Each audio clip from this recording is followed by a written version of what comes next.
So since 2021, the number of passing touchdowns has decreased in every week one since 2021. 2021, there were 61 passing touchdowns. 2022, there were 51 passing touchdowns. Last year, there were 37. And this year, there were 34. What does that mean?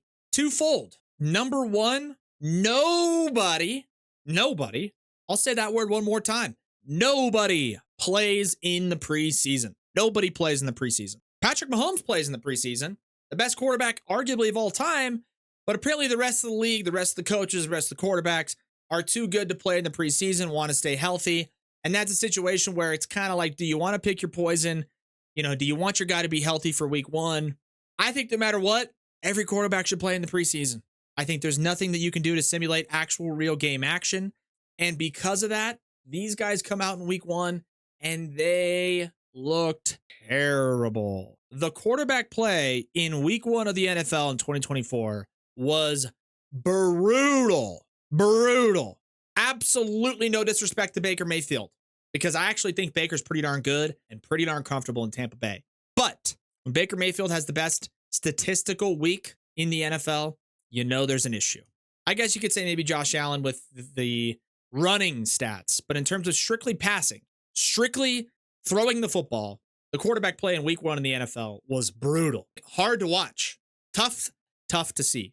And I think, honestly, the biggest contributing factor in that, because you're going to see the uptick in week 2 and week 3 and week 4, quarterback play is going to get better. Why? Because these guys have game action under their belt. They have the rhythm. They have the intensity. They have what you can't simulate in training camp and in practice, which is game action. Nobody plays in the preseason anymore. Nobody. And I don't think that's going to do anybody any favors in the foreseeable future. I don't think any rookie quarterbacks or younger guys or even starters are going to benefit from just simply not playing in the preseason. Patrick Mahomes plays in 2 or 3 preseason games every single year. Doesn't get hurt, comes out firing, looks like he's always ready to go, has some game action under his belt, has some timing, has some reps, has some connections established with some of these younger or newer acquisitions. Guess what? Chiefs never seem to have an issue. Joe Burrow is horrendous in the first 2 weeks of every year of his career. Half of the rest of the league, the quarterbacks looked horrible. I think there needs to be a movement for guys to start playing in the preseason. I think you're going to see it a lot more, because I don't think these teams want to or can afford to come out looking uncoordinated, out of rhythm, lacking the game action or experience. I think it's hurting these teams substantially. So that's the main thing. And the last point on the topic of quarterback play, saw a tweet, collection of tweets over the weekend, with the initial tweet coming from at handsome_Jake_. He says, "We used to watch gods play quarterback, man.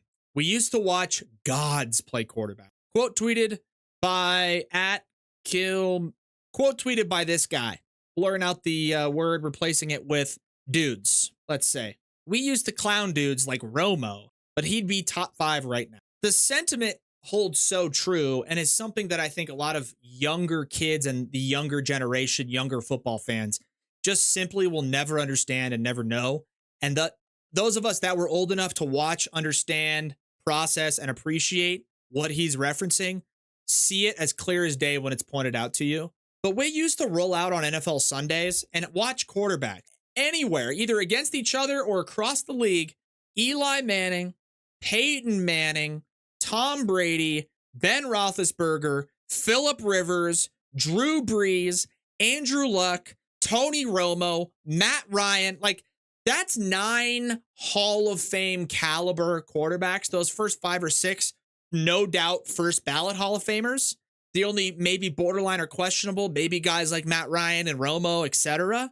Those guys, you put Matt Ryan like in his prime in the NFL right now, he might be a top 3 NFL quarterback. You put Tony Romo in his prime in the league right now, might be a top 3 quarterback. Literally. Point being, the level of quarterback play in the NFL, the disparity of quarterback play and the level of quarterback play of the last 10 to 15 years is the reason why it's hard for people to sit there and hype up certain quarterbacks and accept bad quarterback play. How's that? it's hard for people in today's day and age in the NFL fans, coaches, etc., to just accept mediocre quarterback play, because those that are still involved in the game and the older-ish generation, those that are 17, 18 years old plus, got to see, experience, and understand now what we do know, which is that we were so spoiled and the expectation every week was pretty good quarterback play. I mean, you roll out a 2012 or 13 week one in the NFL, who's playing quarterback around the league? Peyton Manning, Eli Manning, Tom Brady, Ben Roethlisberger, Aaron Rodgers, Phillip Rivers, Russell Wilson, Tony Romo, Matt Ryan, Andrew Luck, and I'm missing a lot of dudes. I'm just listing off the top of the head.